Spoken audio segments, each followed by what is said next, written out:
안녕하십니까. 오늘 드디어 민수기가 끝납니다. 이제 신명기로 넘어가면 모세 오경의 마지막 책을 우리가 보게 되는데요. 오늘은 민수기 34, 35, 36장 해서 민수기 끝내고 10편, 19편을 함께 읽도록 하겠습니다. 민수기 마지막 부분은 에필로그 성격을 가진다고 할 수 있어요. 요단강을 사이에 두고 요단강만 건너면 가나안 땅인 그곳에서 마지막으로 하나님께서 너희가 이제 요단강에 가게 되면, 요단강을 건너게 되면 가나안 땅의 경계, 너희가 가질 땅은 여기서부터 여기까지다. 왜 시골에 가면 저기서부터 저기까지가 니네 땅이야, 이런 거 있지 않습니까? 예, 그렇게 어디서부터 어디까지를 너희에게 줄 것인지 34장 말씀해 주시는데, 요 34장에서 말씀해 주시는 땅은 9개 반지파가 분배를 받는 거예요. 왜 9개 반지파입니까? 2개 지파 플러스 절반, 므낫세 지파 절반과 갓 지파, 르우벤 지파, 이렇게 2.5개 지파는 이미 요단강 동쪽 가나안 지역이 아닌 모압 평지와 길르앗 지역에서 이미 땅을 받았단 말이죠. 그렇기 때문에 이제 가나안 지역의 땅은 9개 반지파가 나눠 가질 것, 그들이 나눠 가질 땅 전체의 영역이 34장에 나오고요.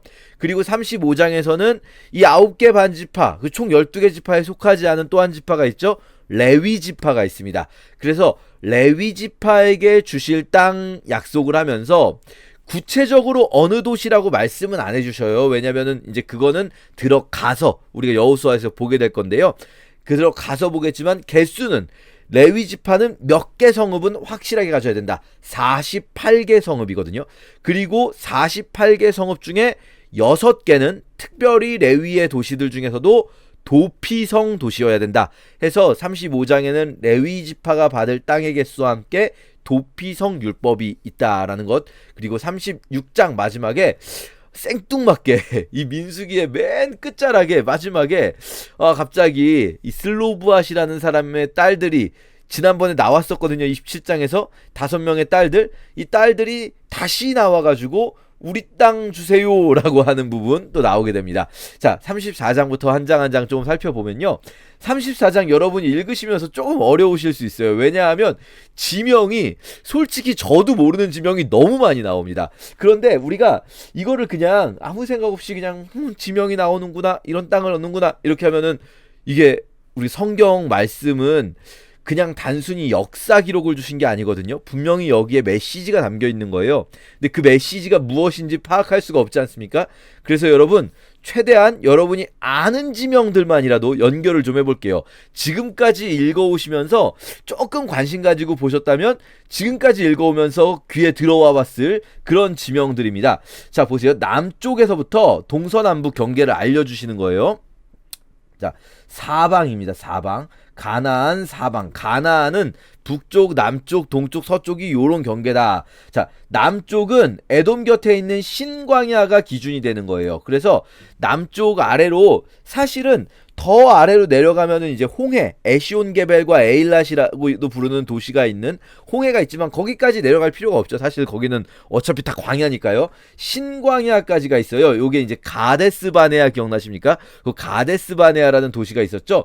그 부분이 나옵니다. 그래서 우리는요, 아그라빔 언덕이 어딘지 몰라도 돼요. 신광야는 우리가 그동안 많이 봤어요. 지금까지 지나온 그 광야들이 신광야. 물론 이게 찐광야랑 신광야가 이 히브리어로 조금 차이가 있지만 위치상 한글로는 다 신광야인데, 그냥 이 신광야다 생각하면은 이스라엘 남쪽의 네겝 광야, 더 아래쪽에 신광야, 대략 이렇게 생각하시면 됩니다. 거기에 가데스 바네아가 있었어요. 그쵸? 자, 그리고 하사라다를 지나 아스몬에 이르고, 모르겠어요 어딘지, 우리가 뭐 거기까지 몰라도 괜찮습니다. 애굽 시내를 지나 바다까지 이르느니라 생각하면요, 요 바다는 지중해를 말하는 겁니다. 애굽 시내는 여러분이 좀 지금까지는 모르셨을 수 있는데 알아두시면 좋은 게, 이게 애굽의 경계를 나눌 때 애굽 하수 혹은 애굽 시내라고 나오는 부분이 있어요. 이게 이 알 아라시라고 부르는 지금의 와디가 있거든요. 그 부분을 애굽 시내라고 합니다. 여기가 애굽의 경계로 많이 얘기되는 곳이고요.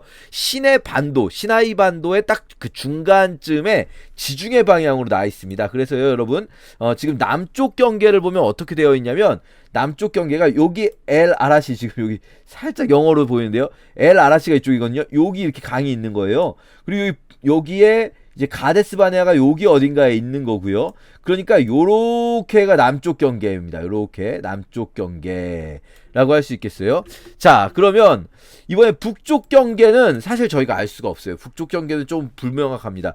호르사는 아론이 죽었던 그 호르사는일 수는 없어요. 왜냐면 아론이 죽은 호르사는 가데스 바네아 위쪽에 있는 건데, 근데 지금 북쪽 경계를 얘기하고 있기 때문에 전혀 아마도 그 호르사는 아닐 것 같고요. 하맛 어귀 기억나십니까? 제가 요거 이름을 기억하시라고 말씀드렸었는데, 이스라엘 땅을 표현할 때 단에서 브엘세바까지라는 표현이 있고요. 하맛 어귀에서부터라고 하는 표현이 있어요. 단에서 브엘세바는요, 여러분 지도를 보시면 단은 여기쯤에 있거든요. 단에서 브엘세바까지다 그러면 이스라엘이 실질적으로 다스린 땅, 실효적인 이스라엘 땅을 이야기할 때 단에서 브엘세바까지다 라고 이야기를 해요. 요게 이제 우리로 따지면은 뭐 평양에서 부산까지 뭐 이런 느낌입니다. 그런데 하맛 어귀는 여기에요. 여기 지금 잘 안 보이실 텐데, 하맛은 아람의 도시입니다. 아람, 시리아요. 시리아, 지금 우리의. 그러니까 이 하맛 어귀까지, 여기까지 영토, 북쪽 영토가 확장되는 시절은요, 솔로몬 때라든지 또는 BC 8세기라든지 이런 두 번 정도밖에 없어요. 사실 우리나라로 치면요, 이게 만주벌판 같은 거예요. 우리나라 역사 속에서 만주벌판이 우리나라 땅이었던 적이 있잖아요. 하지만 일반적으로 볼 때는 만주벌판까지는 별로 못 갔잖아요, 보통은. 그렇죠? 그래서 여기가 이제 만주벌판 느낌. 요 단은 제가 아까 개성이라고 했는데 개성 너무 평양 너무 작게 잡은 것 같고요. 여기는 이제 뭐 백두산 정도 느낌입니다. 한라에서 백두까지 요런 느낌인 거죠. 여기는 이제 만주벌판 느낌, 하맛 어귀. 자, 그러면 하맛 어귀를 지나서 하사레난 이렇게 모르겠어요. 어쨌든 중요한 건 우리가 알 수 있는 건 하맛 어귀 여기까지입니다. 북쪽 경계가 엄청 높죠. 자, 그리고 동쪽 경계는 잘 모르지만 쭉 보면요, 긴네렛 해변, 요거는 여러분 이제 아셔야 돼요. 지금까지는 별로 안 나왔는데요. 긴네렛, 게네사렛 같은 이 이름입니다. 요거 갈릴리 호수를 이르는 말입니다. 갈릴리, 긴네렛, 게네사렛, 그리고 신약에서는 또 뭐 다른 이름들로도 몇 번 나와요. 그 요 이름들이 바로 다 여기 보이십니까? 여기 지금 제가 지워버렸네요. 예, 여기 있는 작은 호수 있죠? 요 갈릴리 호수입니다. 그러니까 이스라엘 지도에서 제일 중요한 게요, 북쪽에 갈릴리 호수가 있고요, 남쪽에 사해바다가 있어요. 갈릴리 호수와 사해바다 사이를 이어주는 강이 요단강입니다. 그래서 갈릴리 호수, 사해바다, 그리고 그 사이를 이어주는 요단강, 이 요단 계곡을 중심으로 해서 여기가 모압 평지, 그리고 요쪽이 가나안 지역, 이렇게 말할 수가 있는 거거든요. 자, 그러면 우리가 동쪽 경계는 긴네렛 해변에서부터 그리고 쭉 내려와서 요단으로 내려와서 염해, 사해바다까지 너희 땅의 경계가 이렇다라고 말하잖아요. 자, 그럼 서쪽 경계는 어디 갔습니까? 서쪽 경계는 짧게 나왔어요. 제가 깜빡하고 지나갈 정도로 짧게 나왔죠. 대해가 경계가 되나니, 무슨 말입니까? 대해 어딜까요? 여기 애굽 시내를 지나 바다까지 할 때 이 바다, 여기 나온 대해는 지중해를 이야기하는 겁니다. 그러니까 지중해가 서쪽 경계구나 라는 걸 알 수 있어요. 요렇게 정도가 지금 여기서 말씀하시는 이스라엘 땅입니다. 이스라엘 가나안 땅이다. 여기를 이만큼을 주신다는 거예요. 엄청 많지 않습니까? 자, 제가 이걸 왜 굳이 지도까지 그리면서 여러분께 말씀드릴까요? 지금 여러분 이 34장만 읽으시면 그냥 그런가 보다 하게 되어 있어요. 많이 주네, 기분 좋겠네, 뭐 이런 생각하게 되어 있지만, 사실 이 지도를 보면 이상하다라고 느끼게 됩니다. 이스라엘은요, 실제 역사 속에서 단 한 번도 이만큼의 영토를 확보한 적이 없습니다. 물론 하마덕이 북쪽은 확장된 적이 있다. 아까 2번 정도 말씀드렸지만요. 결정적으로 지중해를 낀 이 서쪽 해안은요. 이스라엘이 물론 지금 현대 이스라엘은 가지고 있습니다만 고대 구약 시대에는요. 여기는 거의 블레셋이라는 나라가 가지고 있었어요. 제가 지금 너무 길게 그렸는데 블레셋은 정확히는 요 아랫부분입니다. 요 아랫부분. 요 아랫부분 블레셋이 가지고 있었단 말이죠. 요 위까지는 이스라엘이 더 가진 적이 많더라도 요 아래쪽은 명백히 블레셋 땅이었고요. 그 위에 요쪽 두로와 시돈 요쪽은요 레바논에 있는 페니키아인들의 도시입니다. 그러니까요 실제로 이 지도만큼의 땅을 이스라엘이 받았는가 했을 때 그렇지 못하다라는 거예요. 실제 이스라엘이 대부분의 역사 속에서 실효적으로 이스라엘의 영토라고 할 만한 곳은 단에서 부엘세바까지 이렇게가 간혹 이쪽도 이스라엘 땅이었던 적 있고 이쪽도 이스라엘 땅이었던 적 있고 정말 솔로몬 때는 요 아래는 더 멀리 갔어요. 에일라까지 솔로몬의 영토였던 적이 있습니다. 그렇지만 여기는 어차피 광야이지 않습니까? 자, 제가 무슨 말씀 드리려고 하냐면요. 하나님께서 주시기로 약속하시고 하나님의 선물로 주시겠다라고 말씀하셨다고 해서 다 받는 건 아니구나라는 거를 우리는 34장 읽으면서 잘 못 느껴도요. 이스라엘 사람들은 알아요. 딱 보면 알아요. 특히 고대 이스라엘 사람들은 딱 보면 알죠. 왜요? 실제로 자기들이 이 땅을 얻어본 적이 없고 자기들이 아는 지명이잖아요. 이 지명들이. 뭡니까? 이거는요. 하나님께서 주셨는데 우리가 못 받았구나를 생각하게 만드는 그런 34장인 거예요. 하나님께서 주셨는데 우리가 못 받았구나. 우리도 그런 것들 있지 않습니까? 하나님께서 나에게 주시기로 작정하셨다고 해서 내가 그럼 다 당장에 받는가? 그렇지 않을 수 있다는 거예요. 하나님의 그 마음이 또 나의 또 순종을 통해서 또 그 순간순간 하나님께서 주시고자 하시는 것들, 사실 하나님 마음 같아서는 예를 들면 가장 쉽게는 모든 사람을 구원하시길 원하십니다. 하나님 마음 같아서는. 하지만 모든 사람이 구원을 받는 것은 아니잖아요. 이게 하나님의 원함은 그러시다는 거죠. 지금도 그런 것들을 보여주고 있는 겁니다. 이 본문을요, 이 고대 이스라엘 사람들은 이 본문을 읽을 때마다 아마 그 생각이 분명히 들었을 거예요. 우리 왜 이 땅 못 받았지? 이렇게 땅을 넓게 주신다는데 우린 이런 땅을 받아본 적이 없는 것 같은데 뭐가 문제지? 하나님이 문제가 아니시라면 우리가 문제구나 하는 생각을 하게 되겠죠. 자, 35장에 이제 또다시 말씀하시는데요. 이번엔 레위인 성읍을 말씀하십니다. 레위인에게 줄 성읍은 총 이게 성을 중앙에 두고 성 48개 성을 주고요. 성을 중앙에 두고 사방으로 2000규빅 900m입니다. 1km 조금 안 됩니다. 1km 조금 안 되는 성을 중앙에 두고 1km 조금 안 되는 초지를 주라고 하세요. 초지. 초지는요. 초장이라고 번역되는데 여기는 농사 짓기 위한 건 아니에요. 레위인은 농사 지을 땅은 주지 않습니다. 레위인에게는. 이거는요. 가축과 짐승들을 둘 곳이에요. 레위인도 가축과 짐승들이 필요합니다. 왜요? 뭐 타고 다닐 것도 필요하고 여러 개 있겠지만 일단 제사를 집례하는 것도 레위인들이 관리하잖아요. 그 상번제용 그것들도 있고요. 그리고 그 외에도 레위인들도 이 가축을 먹을 수 있기도 하고 타고 다닐 수도 있기도 하니까 농사지을 땅은 주지 않지만 초지는 줍니다. 이게 레위인에게 주시는 48개 성읍 반경 1km 조금 안 되는 거리 반경 2000규빅까지입니다. 근데 제가 여기서 조금 여러분께 좀 성경 내의 이야기는 아니고 성경 밖의 이야기 한 가지 좀 저는 개인적으로 굉장히 감동받은 부분인데 여러분이 감동이 되실지 모르겠는데 좀 말씀을 나눈다면 4절에 보면 레위인에게 줄 성읍들은 성벽에서부터 사방으로 1000규빗이라고 나와요. 1000규빗. 성읍의 이 초장을 1000규빗을 준다. 근데 제가 아까 몇 규빗이라고 말씀드렸죠? 2000규빗이라고 말씀드렸죠. 왜냐면 5절에는요.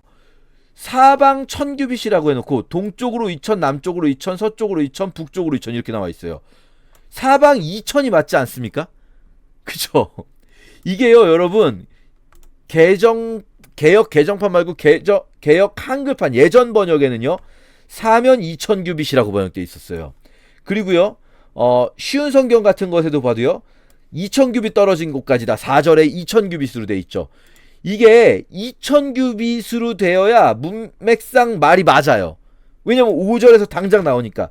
근데 개역 한글 예전 번역만 해도 사방 2000규빗이라고 나왔는데 개역 개정에서 사방 1000규빗이라고 번역을 했단 말이죠. 왜 이럴까요? 실제로 우리가 가지고 있는 성경은 원본이 없습니다. 성경의 원본 두루마리, 그러니까 모세 때에 구전이 전승이 시작되었고, 이것들이 돌판 형태로 전승된 부분도 있고 구전으로 전승된 부분도 있었을 텐데, 우리가 지금 가지고 있는 형태로 완벽하게 이 기록이 된 것은 아마도 포록이었을 거예요. 그렇기 때문에 뭐 몇 번 말씀드렸지만, 이게 성경 읽다 보면은 지금까지도 그렇다. 뭐 예를 들면 신명기 마지막에 모세의 죽음이 나오거든요. 그 모세의 죽음 이후에 지금까지도 모세와 같은 선지자가 없다. 이거는 모세가 쓸 수 있는 글이 아니죠, 여러분. 신명기에는 모세로부터 이 시작된 전승이지만, 신명기 34장에 나오는 지금까지도 모세와 같은 선지자가 없다. 모세의 죽음 이후에. 그리고 모세의 무덤은 지금까지도 알려지지 않았다 라는 말은 모세가 할 수 있는 말이 아니거든요. 그거는 모세의 죽음 이후니까요. 그리고 사실 여기서 말하는 지금까지도라는 건 도대체 언제를 얘기하는 겁니까? 모세가 죽은 직후라고 하면 이상해요. 당연히 모세가 죽은 직후면은 당연히 모세만한 위대한 선지자 없겠죠. 죽은 직후니까. 모세가 죽고도 한참 시간이 흘러야 이 말이 자연스러워요. 지금까지도 모세와 같은 선지자는 없었다 라는 말이 자연스럽단 말이죠. 그럼 그 지금까지도라는 시점이 뭐냐면, 모세로부터 시작된 구전전승이 이스라엘 백성들은 원래 기록하지 않습니다. 구전이에요. 왜냐하면 고대에는 이렇게 긴 글, 엄청나게 긴 글이거든요. 기록할 만한 매체도 불충분할 뿐더러 기록을 해봐야 읽을 수 있는 사람이 많지가 않아요, 글을. 그러니까 구전 문화가 훨씬 더 정확합니다. 고대에는 구전 문화가 훨씬 더 정확하고 효율적인 매체였던 거죠. 그런데 이게 언제 기록되는가? 대체로 많은 분들이 포로기로 봐요. 포로기. 왜냐하면은 이게 구전의 단점이 뭘까요? 제가 뭐 구전이 더 정확하다, 구전이 더 효율적이다 말씀드렸지만, 구전의 최대의 단점이 뭘까요? 구전은 오랜 시간이 필요해요. 애가 어렸을 때부터 얘를 계속 주입식으로 완전히 암기를 시켜야 되거든요. 아주 어렸을 때부터 애들을 키워가지고 성인이 될 때까지 계속 암기를 시켜야 얘가 이제 다 외우는 거예요, 이거를. 그래야 구전이 전승이 됩니다. 무슨 말이냐면, 오랜 시간 동안 공들여서 세대 간의 전승이 이루어져야 되는데, 포로기에 이게 불가능한 어려운 지점이 된 거예요. 우리가 죽으면 이 구전이 끊길 수 있다라는 어떤 위협이 있을 때, 그때 이들이 굉장히 구하기도 어렵고 써봐야 읽는 사람도 많지 않은 비효율적인 매체임에도 불구하고 글로 기록해야 될 필요성이 생기게 되는 거죠. 그럼 글로 기록할 때 구전전승을 그대로 기록했는가? 그러면 아까 같은 말이 나오지가 않겠죠. 모세의 죽음 이후에 지금까지도 모세 같은 선지자가 없다. 나레이션이 중간중간 들어가는 거예요. 그러니까 지어낸 이야기가 아니고, 여러분, 영화는 지어낸 거죠. 다큐멘터리는 있었던 필름을 그대로 사용하죠. 그때 찍었던 필름을 그대로 사용하는데, 대신에 중간중간 뭐가 들어갑니까? 나레이션이 들어가죠. 그러니까 이 나레이션을 넣어주는 거예요. 지금은 이렇다. 그때는 지명 같은 경우도 기럇 아르바 곧 헤브론이다. 그러니까 그때는 기럇 아르바라고 불렀는데 지금은 헤브론이라고 부르는 곳이다. 이런 식으로 우리로 따지면 이런 거예요. 뭐 한밭 곧 지금의 대전이다. 이런 식으로 기록을 하는 거죠. 그래서 그때 기록했던, 그 포로기에 기록했던 원본은 없어요. 우리가 가지고 있는 건 다 사본들입니다. 굉장히 오래된 고대 사본들이 있어요. 사해사본이라든지 70인역이라든지 많은 사본들이, 뭐 마소라 사본이 이 히브리어로 되어 있는 오래된 사본으로 존중받았지만, 그 이후로도 훨씬 더 많은 것들이 발견돼서 아주 오래된 고대 사본들이 있어요. 근데 문제는 뭐냐면요, 이 말하려고 여기까지 왔네요. 죄송합니다, 여러분. 우리가 가지고 있는 가장 오래된 고대 사본들 중에 70인역이라고 하는 그 한 가지만 제외하면 다 여기가 1000규빗으로 표현되어 있어요. 4절이 35장 4절이 1000규빗으로 되어 있고, 70인역만 2000규빗으로 되어 있어요. 그러니까 예전 개역 한글 버전이나 쉬운 성경 같은 번역들 대부분의 번역은 2000규빗 이게 72억 개 맞다. 왜냐면은 문맥상 누가 봐도 이거 2000이 맞잖아요. 누가 봐도. 그쵸? 이게 1000규빗이라고 된 거는 오타인 거예요. 오타. 이게 사본들을 보면 누가 하나가 고대의 오타를 한 명이 내버리면은요, 그 오타가 그대로 전승돼 버립니다. 그래서 막 족보에 보면 이름이 반복되는 사람이 있거든요. 계단 같은 사람들. 이 사람은 누가 봐도 이거는 실수로 2번 썼구나 싶은 이름이에요. 이런 경우가 있을 수 있습니다. 베껴 쓰다가 줄바꿈이 됐는데 줄 바꿨을 때 위에 거 보고 한 번 더 쓰거나 이런 실수들이 있을 수 있잖아요. 그러면 이거 나중에 적는 사람은 이거 오타인 줄 몰랐을까요? 여러분 이거 고대에 이런 정도의 글을, 이거 길이가 어마어마하게 길잖아요. 이런 분량의 글을 필사할 수 있는 사람들, 훈련받은 필사자들이에요. 근데 그 사람들이 이거 읽으면서 4절에 1000규빗이 오타다라는 걸 모르셨을까요? 개역개정판 번역하신 분들은 이게 1000규빗이 이건 오타다, 이거 2000규빗이 맞네, 72억 개 맞네 라는 걸 모르셨을까요? 알죠. 이미 개역 한글에서도 더 오래된 그 번역본에서도 아는데, 근데 1000규빗이라고 번역해 놓은 이 갈등, 저는 이게 너무 멋있어요. 뭐냐면요, 우리가 추측하기에, 우리가 충분히 합리적으로 문맥을 해석하기에 2000이 맞다 하더라도 우리가 가지고 있는 고대 사본들의, 가장 오래된 사본들의 기록을 최대한 따라간다. 한 글자라도 혹시라도 우리의 해석 때문에 오역이 나지 않도록, 우리의 해석 때문에 우리의 해석이 최소한으로 반영되도록 노력하는 그런 모습이, 이 1000규빗이라는 번역은요, 이걸 번역하신 분들이 바보라서 이 문맥을 파악을 못해서 1000규빗이라고 번역한 게 아니고, 또 다른 고대 사본들이 발굴이 되면, 앞으로도 계속 또 다른 고대 사본들이 발굴이 되면 어느 날 이건 2000규빗으로 다시 바뀌게 될 날이 언젠간 오게 될지도 모릅니다. 2000규빗이 맞을 거예요. 하지만 그렇게 순전한 마음으로 번역을 하신 것 같아서 참 감동적이다 생각을 합니다. 자, 어쨌든 저희 시간이 너무 많이 갔는데, 오늘은 사실 4장밖에 안 읽으니까 조금 짧으니까 마음의 여유를 가지고 하고 있네요. 자, 도피성규례가 나옵니다. 도피성규례는 나중에 다시 나올 거기 때문에 지금은 짧게만 말씀드릴게요. 어차피 여기서는 도피성을 실제로 어느 성읍을 지정하는지는 안 나오고요. 48개 중에 6개는 도피성으로 지정해라. 그러니까 이 6개가 정말 중요한 성읍인 거고요. 그 6개를 3개 나눠서 요단강을 중심으로 해서 요단강 동쪽에 3개, 요단강 서쪽에 3개를 만들어라. 이게 왜 그렇겠습니까? 어느 지역에서든 도피성이 가까이 있어야 되는 거예요. 도피성은 뭐냐면요, 고대 기본적으로 눈에는 눈, 이에는 이 법이에요. 그러니까 살인한 자는 살인을 당할 수 있어요. 내가 살인을 했으면요, 살해당한 사람의 유가족에게는요 보복의 권리가 생깁니다. 이 사람들은 살인자를 합법적으로 죽일 수가 있어요. 왜냐하면 이게 그 보응이 없이는 이 사람들의 회복이 이루어지지가 않을 수가 있어요.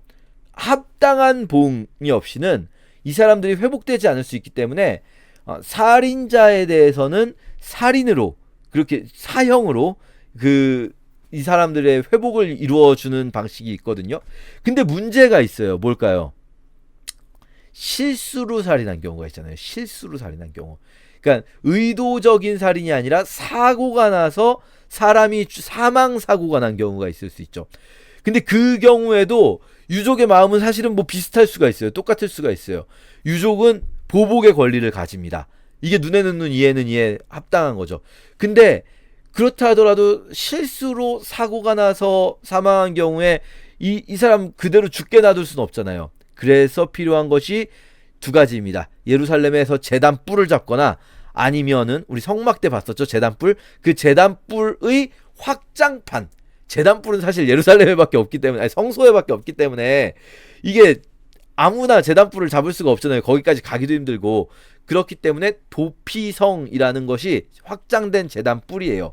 그래서요, 도피성으로 부지 중에 살인한 자가 피합니다. 복수할 자에게서 도피하는 성읍인데요, 주의할 게 있어요. 이 사람들이요, 만약에 부지 중에 살인한 것이 아니라 의도적으로 죽였으면 도피성에서도 보호받지 못합니다. 이 사람들은 도피성에서도 보호받지 못하고 이 사람들은 아무리 도피성에 도망갔다 해도 끌려 나와서 사형을 당합니다. 그러면 부지 중인지 아닌지 판단하는 기준이 뭡니까? 두 가지가 큰데요. 첫째는 연장 사용이에요. 연장 사용. 철 연장, 뭐 사람을 죽일 만한 뭐 사람을 죽일 만한 나무 연장, 이 무기를 가지고 죽였다 그러면 실수 아니다. 무기를 가지고 있었다, 의도가 있었다라고 보는 거죠. 또 한 가지는 뭐냐면요, 의도입니다. 의도. 미워할 만한 의도가 있었다, 악의가 있었다. 그러면 맨손으로 쳐 죽이거나 밀쳐 죽였다 하더라도 의도가 충분히 인정된다. 그러면은 이 사람도 의도적으로 죽인 걸로 봐요. 근데 이 의도가 인정된다는 건 애매하잖아요. 그래서요, 도피성에 가면요, 그냥 무조건 안 죽는 게 아니고요, 도피성에 가면 재판을 받는 거예요. 도피성에 도망갔다고 해서 무조건 사는 게 아니라 도피성에 가면 보복자의 권한이 잠시 제한됩니다. 무조건 제한되는 게 아니라 잠시 제한되고 이 사람을 재판할 수 있게 됩니다. 12절에 보시면은 이 사람을 회중 앞에 서서 판결을 받기까지 죽지 않게 하기 위한 거예요. 회중 앞에 서서 판결을 받는데, 회중의 판결은 세 가지 기준: 연장 사용했냐, 그리고 이 두 사람의 관계가 원래도 정말 살인을 할 만큼 악의가 있었다고 볼 수 있느냐, 세 번째가 있는데요. 뭐냐면 기회를 엿보아서 무엇을 던졌는가. 그 기회를 엿봄 없이 던졌으면은 그거는 뭘 던졌는데 돌을 던져서 맞아서 죽었더라도 실수다. 그러나 기회를 노리고 있다가 던졌다, 그러면은 이거는 의도다 해가지고 이 세 가지 기준에 따라서 재판받은 후에 의도적으로 죽였다라고 판결이 나면은 보복자에게 넘겨줍니다, 이 사람을. 그리고 그러면 의도가 없이 죽였으면 아무 벌도 안 받아도 될까요? 그러면은 이 유가족들은 어떡합니까? 아무리 의도가 없이 죽었다고 해도 내 가족은 죽었는데. 그래서 도피성 제도는 뭐냐면요, 사실은 보호인 동시에 감옥이기도 해요. 도피성은 일종의 감옥이기도 해요. 왜냐면요, 이 사람은요, 이제 재판에서 이 사람 부지 중에 살인한 겁니다 라고 하잖아요. 그럼 그때부터 이 사람은 도피성을 벗어날 수가 없습니다. 도피성 밖으로 나가면 보복자가 죽여도 합법적인 거예요. 감옥이 되는 거죠, 도피성이. 그래서 이 사람은 어쨌든 실수로라도 살인을 했기 때문에 도피성 안에서만 지내야 한다. 일종의 도시형 감옥이 되는 겁니다. 자, 그런데요, 이 도피성 규례의 감옥은 그럼 기한은 언제까지일까요? 이게 되게 흥미롭습니다. 도피성 규례 기한은 그럼 무조건 내가 죽을 때까지 평생 도피성에 있어야 되는가? 그러면 너무 긴데? 라는 생각을 할 수도 있고, 근데 혹은 거꾸로 어느 기한을, 일정 기한을 딱 정해놓고 내보내주는 건가? 그것도 아니에요. 기한이 사람마다 다를 수가 있어요. 기한은 이겁니다. 거룩한 기름 부음 받은 대제사장이 죽기까지입니다. 그러니까요, 대제사장이 죽으면 내가 도피성에 들어온 지 1년밖에 안 됐어도 나갈 수 있어요. 그리고 이제는 그러니까 보복자의 손을 피할 수가 있게 돼요, 합법적으로. 대제사장이 장수해버리면 도피성 밖으로 못 나가는 거예요. 그러니까 이거 너무 불합리하지 않습니까? 이거 너무 불합리해요. 어떤 사람은 대제사장이 장수해가지고 평생 죽을 때까지 무기징역이 될 수도 있는 거고, 어떤 사람은 1년 만에 가석방 될 수도 있는 거예요, 대제사장이 죽으면. 왜 그럼 이런 불합리한, 앞에서 보면 얼마나 합리적입니까? 이게 악의를 가지고 있는가, 연장을 썼는가, 이 기회를 엿보았다가 했는가, 그냥 바로 했는가. 이거 얼마나 합리적이에요. 근데 이 대제사장의 죽음이라는 이 기간은 너무나 불합리하지 않습니까? 근데 왜 이렇게 했을까요? 대제사장의 죽기까지. 이건 어떤 의미냐면요, 대제사장의 죽음이 대속적 효과를 가진다라고 보는 거예요. 대제사장이 죽으면요, 이 죄인의 죄를, 그동안도 대제사장이 제사제도를 통해서 이스라엘 백성의 죄를 계속 속죄하고 있잖아요. 대제사장의 죽음은 대속적인 죽음이에요. 그래서 다른 어떤 걸로도 대속할 수 없는 것을 대제사장의 죽음만이 대속할 수 있습니다. 이게 무슨 말이냐면, 다른 어떤 걸로도 대속할 수 없다는 거예요. 원래 다른 죄 같은 경우는요, 속전을 받고 풀어줄 수가 있어요. 우리로 따지면 이제 돈을 받고 해결하는 것들이 있어요. 하지만 살인자는요 절대로 생명의 속전은 받을 수가 없어요. 돈을 받고 해결해 줄 수 없어요. 살인자는 눈에는 눈, 이에는 이예요. 살인했으면 살인이에요. 아무리 돈 많은 사람도 속전으로 해결되지 않아요. 이건 고의로 살인죄뿐 아니라 도피성이 피한 자도 마찬가지예요. 속전으로는 그 땅으로 돌아가지 못합니다. 무조건 대제사장이 죽어야만 돌아갈 수가 있는 거예요. 그러니까 다른 어떤 속전으로도 할 수 없는 대속을 대제사장의 죽음만이 이룬다는 겁니다. 자, 여기서 우리가 무엇을 읽어내야 될지 아시겠죠? 예수 그리스도의 죽음이 우리를 자유케 하시는 겁니다. 우리는 잠깐 도피성에 피할 수도 있지만, 그러나 그 도피성은 때로는 감옥이 되기도 해요. 우리의 마음속에 만들어지는 감옥일 수도 있어요. 우리에게는 실질적인 감옥일 수도 있죠. 그런데 우리의 영혼을, 우리의 마음과 육신과 영혼 전체를 자유케 하는 것은 대제사장의 죽음입니다. 대제사장 입장에서는 이놈들 나 빨리 죽길 바라는 건가 라는 생각을 할 수도 있는 규례지만 실제로 그랬을 수도 있어요. 빨리 죽길 바랬을 수도 있어요.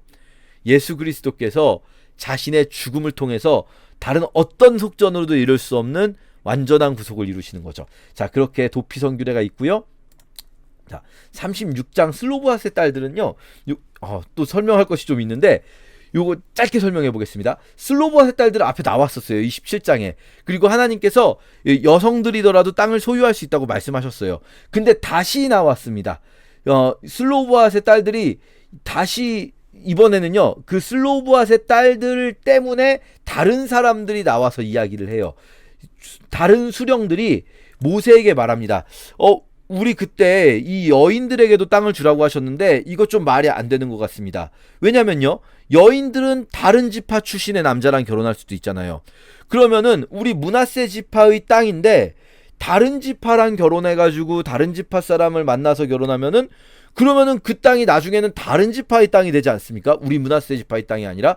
그러니까 이거 안 됩니다, 안 됩니다 라고 이야기를 해요. 그러니까 슬로보아스의 딸들이 또 반박을 하고, 거기에 대해서 모세가 판결을 하나님께 여쭤보고 판결을 내려주는 것이 뭐냐면, 딱 이렇게 판결을 내려주세요. 슬로보아스의 딸들이 가지는 게 맞다. 다만 이렇게 땅을 받은 여성들은 다른 지파 사람이랑 결혼할 수 없다. 이렇게 결론을 내려주세요. 근데요, 여러분, 이게요, 잘 생각해 볼게요. 이게 진짜로 이걸 걱정해서 온 걸까, 이 사람들이? 여러분, 이 고대 사회에요, 지파 경계는요, 이스라엘의 지파 경계는 우리로 따지면 도시 단위가 아니라 도 단위예요. 도. 하나의 도가 하나의 지파 경계라고 할 수 있고요. 유다라는 도 안에 예루살렘도 있고 베들레헴도 있고 헤브론도 있고 그러는 거예요. 므낫세라는 도 안에 여러 도시들이 있는 거거든요. 그러면 이런 식으로 상상해 볼 수 있는 거예요. 이 사람들 지금 뭐 자동차가 있습니까? 뭐가 있습니까? 이동이 굉장히 어렵거든요. 자동차도 없고. 그러면 우리로 따지면 전라도 광주에 살던 여성이 경상도 대구에 살던 남성하고 고조선 시대에 만나서 결혼하기가 쉽겠습니까? 그런 일이 실제로 벌어질 만한 확률이 얼마나 될까요? 지금 이 사람들은 그 확률을 가지고 나와서 따지고 있는 거예요. 주기 싫다는 거예요. 여성들이 땅을 소유한다는 걸 받아들일 수 없다라는 거예요. 그러니까 꼬투리 잡아서 안 주려고 애쓰는 겁니다, 지금. 그래서 다시 한번 이 사건이 나오게 되고요. 뒤에 한번 또 나오거든요. 왜 또 나오겠습니까? 또 안 주려고 하니까 그러는 거예요.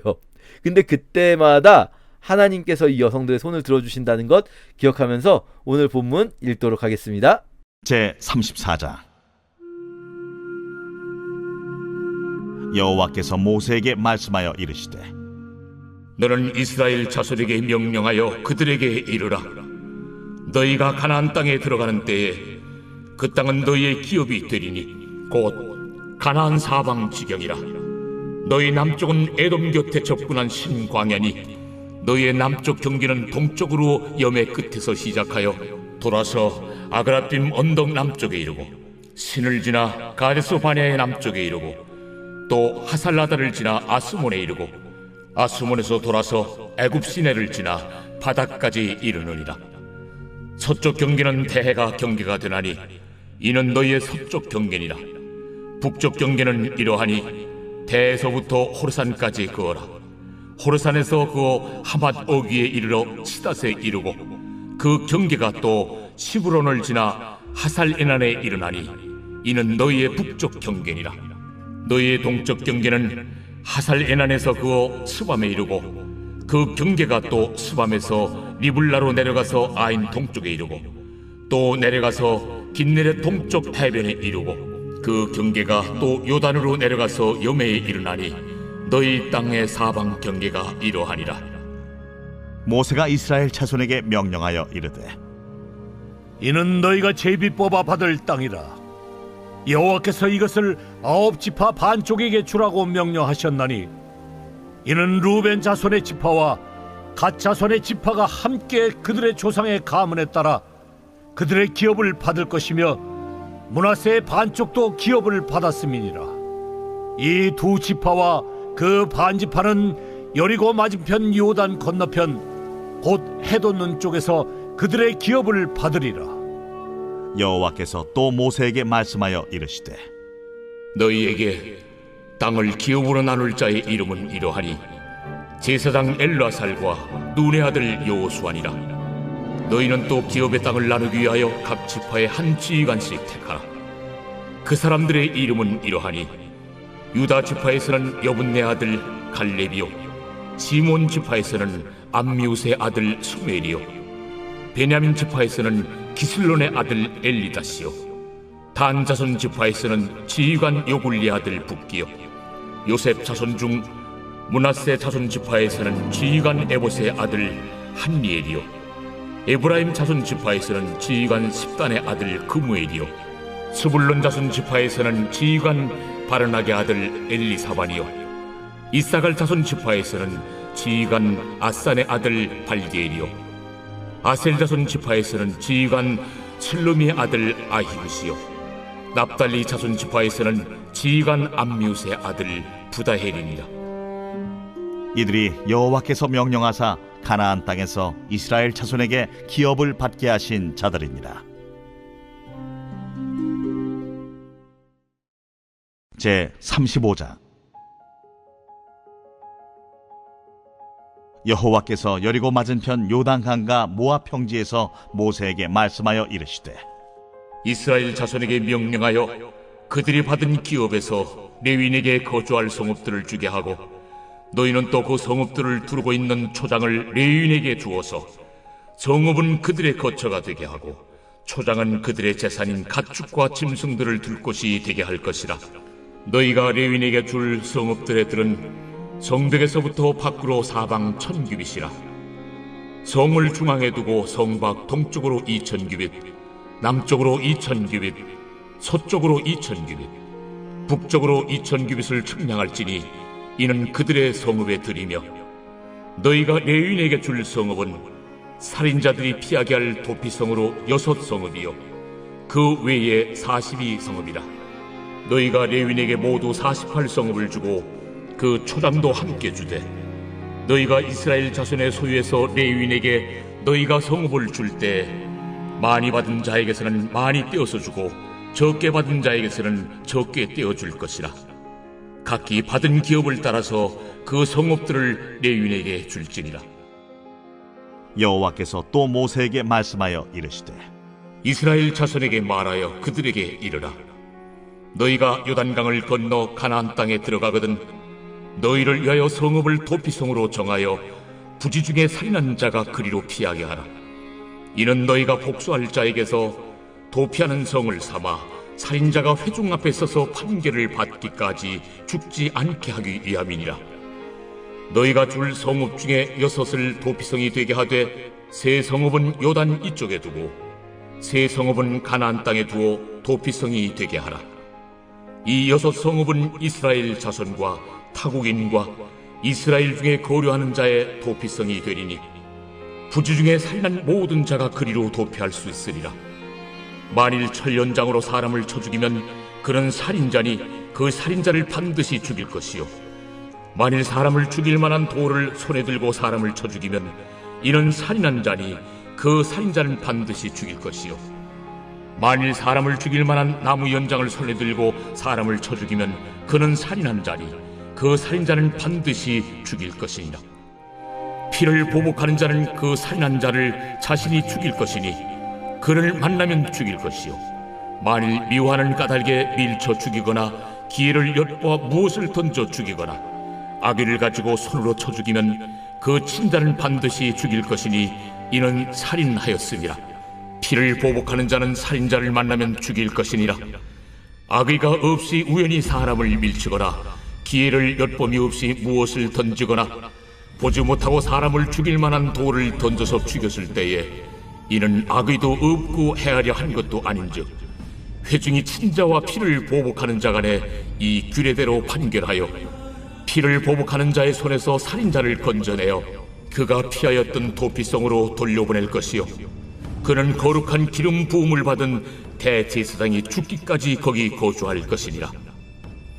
그러나 살인자가 어느 때든지 그 피하였던 도피성 지경 밖에 나가면 피를 보복하는 자가 도피성 지경 밖에서 그 살인자를 만나 죽일지라도 피 흘린 죄가 없나니 이는 살인자가 대제사장이 죽기까지 그 도피성에 머물러야 할 것입니다.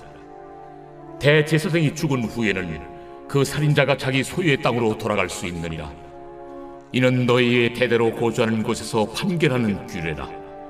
사람을 죽인 모든 자 곧 살인한 자는 증인들의 말을 따라서 죽일 것이나 한 증인의 증거만 따라서 죽이지 말 것이요, 고의로 살인죄를 범한 살인자는 생명의 속전을 받지 말고 반드시 죽일 것이며, 또 도피성에 피한 자는 대제사장이 죽기 전에는 속전을 받고 그의 땅으로 돌아가 거주하게 하지 말 것이니라. 너희는 너희가 거주하는 땅을 더럽히지 말라. 피는 땅을 더럽히나니 피 흘림을 받은 땅은 그 피를 흘리게 한 자의 피가 아니면 속함을 받을 수 없느니라. 너희는 너희가 거주하는 땅 곧 내가 거주하는 땅을 더럽히지 말라. 나 여호와는 이스라엘 자손 중에 있음이.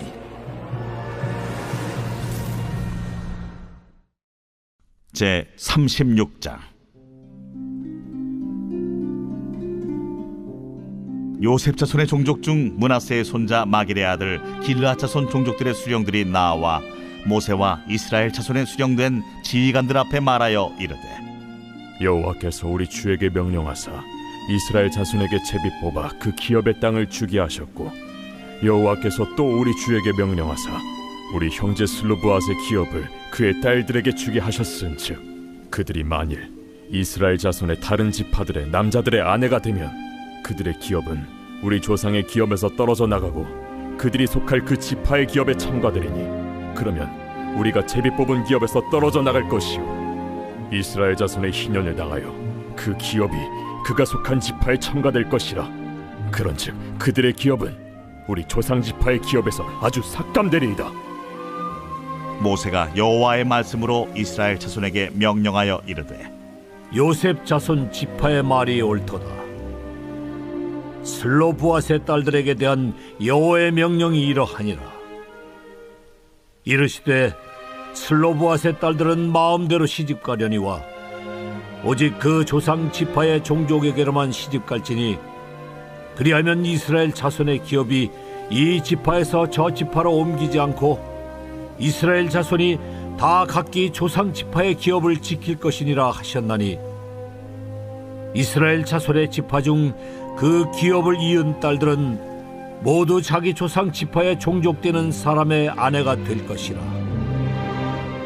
그리하면 이스라엘 자손이 각기 조상의 기업을 보존하게 되어 그 기업이 이 지파에서 저 지파로 옮기게 하지 아니하고 이스라엘 자손 지파가 각각 자기 기업을 지키리라. 슬로브핫의 딸들이 여호와께서 모세에게 명령하신 대로 행하니라. 슬로브핫의 딸 말라와 디르사와 호글라와 밀가와 노아가 다 그들의 숙부의 아들들의 아내가 되니라. 그들이 요셉의 아들 므낫세 자손의 종족 사람의 아내가 되었으므로 그들의 종족 지파에 그들의 기업이 남아 있었더라. 이는 여리고 맞은편 요단과 모압 평지에서 여호와께서 모세를 통하여 이스라엘 자손에게 명령하신 계명과 규례니라. 제 19편 다윗의 시. 인도자를 따라 부르던 노래.